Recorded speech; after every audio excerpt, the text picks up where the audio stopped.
बढ़ते हैं जी आगे। बात जरा दिल्ली की भी आपको करती है और बात करते हैं हिजाब की। हिजाब कंट्रोवर्सी का मामला पिछले कई महीनों से लगातार सुर्खियों के अंदर है और आज इस पूरे मामले की समाअत सुप्रीम कोर्ट के अंदर भी हुई है और आज के दिन समाअत मुकम्मल हुई है। ताहम जज मौसूफ ने अपना फैसला महफूज रख दिया है। यह बड़ी डिटेल्स इस वक्त सामने आ रही है सुप्रीम कोर्ट से, जहां पर हिजाब मामले पर सुप्रीम कोर्ट के अंदर बाज़ाब्ता तौर पर हेयरिंग मुकम्मल हो गई है और जज मौसूफ ने फैसला महफूज कर दिया है, जिसके बाद तरह तरह की बातें जो है वो मुख्तलिफ ज़राए से सामने आ रही हैं। हम रहमत कलीम के पास चलेंगे जो हमें बताएंगे कि क्या कुछ ताज़ा तरीन खबर है इस हवाले से और सुप्रीम कोर्ट में जो बात कही जा रही है कि फैसले को महफूज रखा गया है, इसके माना क्या है और दोनों पक्ष जो इसके हक में और जो इसके खिलाफ है वो किस तरीके से इसको देख रहे हैं। याद रखिएगा, एक स्कूल के अंदर हिजाब का मामला सामने आया, उसके बाद हंगामा बहुत ज्यादा हुआ, मामला लोअर कोर्ट से चलते चलते हाई कोर्ट और हाई कोर्ट से चलते चलते सुप्रीम कोर्ट तक आ गया। सुप्रीम कोर्ट में आज सुनवाई मुकम्मल हुई है और अब सबको फैसले का इंतजार है। रहमत, पहले यह बताइएगा कि सुप्रीम कोर्ट में आज दोनों तरफैन की तरफ से डिटेल जो है वो क्लियर कर दी गई है, अपनी बहस को मुकम्मल किया गया है और जज मौसूफ ने फैसला जो है वो महफूज रख दिया है। रिएक्शन क्या कुछ है उसके बाद दोनों तरफैन के वकील की तरफ से? जी देखिए, बिल्कुल करीब 10 दिनों तक के इस पूरे मामले पर सुप्रीम कोर्ट में समाअत हुई और 10 दिनों में अगर शुरू के 6 दिनों की बात करें तो शुरुआत के 6 दिनों में मुस्लिम फरीक की जानिब से बाज़ाब्ता तौर पर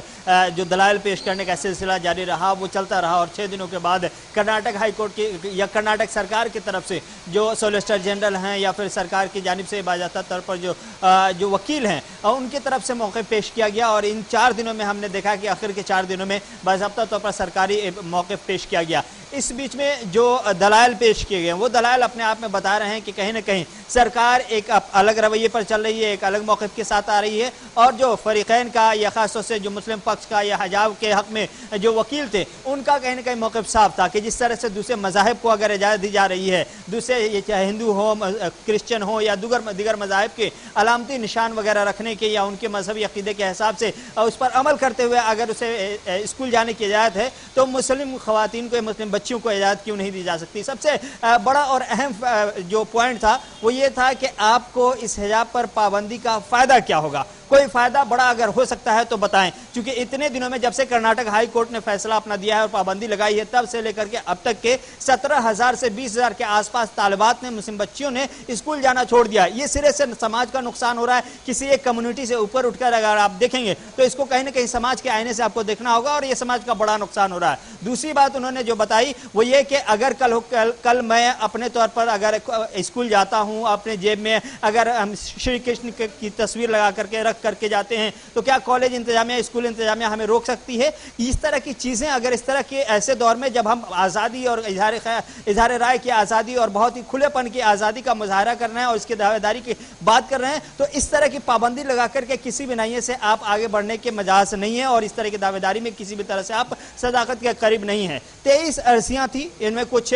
मुस्लिम फरीक की जानिब से, कुछ तालिबात की जानिब से थी और कुछ हाईकोर्ट के जो फैसले आए थे उसको चैलेंज करने के बाद जो अर्जियां सरकार की जानिब से आई थी। तो इन 23 अर्जियों पर समाअत करने के बाद सुप्रीम कोर्ट ने आज बाज़ाब्ता तौर पर सिर्फ 1 घंटे समाअत की और उसके बाद कहा कि अब हमने तमाम फरीक को सुन लिया है, तमाम के दलाइल आ चुके हैं, अब यहां से हमारा वर्क होम शुरू होता है। अब बाज़ाब्ता तौर पर सुप्रीम कोर्ट अपने वर्क होम पर काम कर रहा है और इस वर्क होम के बाद जो नतीजा आएगा, बताया जा रहा है कि अगले 2 से 3 दिनों के अंदर बाज़ाब्ता तौर पर सुप्रीम कोर्ट अपना फैसला सुनाएगा और फैसले में क्या होगा ये सुप्रीम कोर्ट के जजेस की बेंच ही जानती है और फिलहाल वो बेंच भी नहीं जानती चूंकि वो बेंच होमवर्क कर रही है और वो बेंच बहुत जल्द मुमकिन है कि आइंदा 2 दिनों में कोई फैसला सादिर करे। लेकिन दलाइल बहुत ही अच्छे अंदाज में दिए जा रहे थे। खासतौर से बीच में हमने देखा कि हिंदू फरीक की जानिब से या कर्नाटक सरकार की जानिब से जो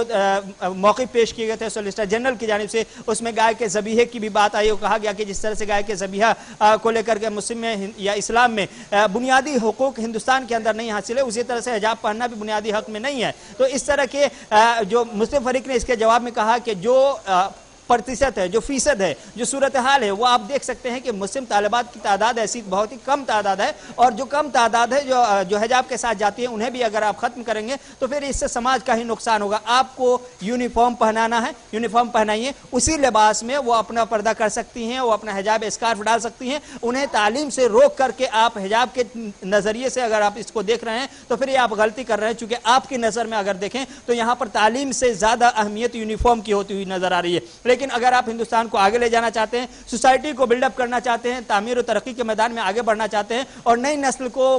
उसके मुस्तकबिल को संवारना चाहते हैं, तो उसके तालीम पर आपको फोकस देने की जरूरत है, ना कि उसके यूनिफॉर्म पर। और यही फ्लेक्सिबिलिटी और यही खुलापन हमने यूरोप में देखा, अमेरिका में देखा है। ज्वाइन करने के लिए, और इंतजार रहेगा कि अदालत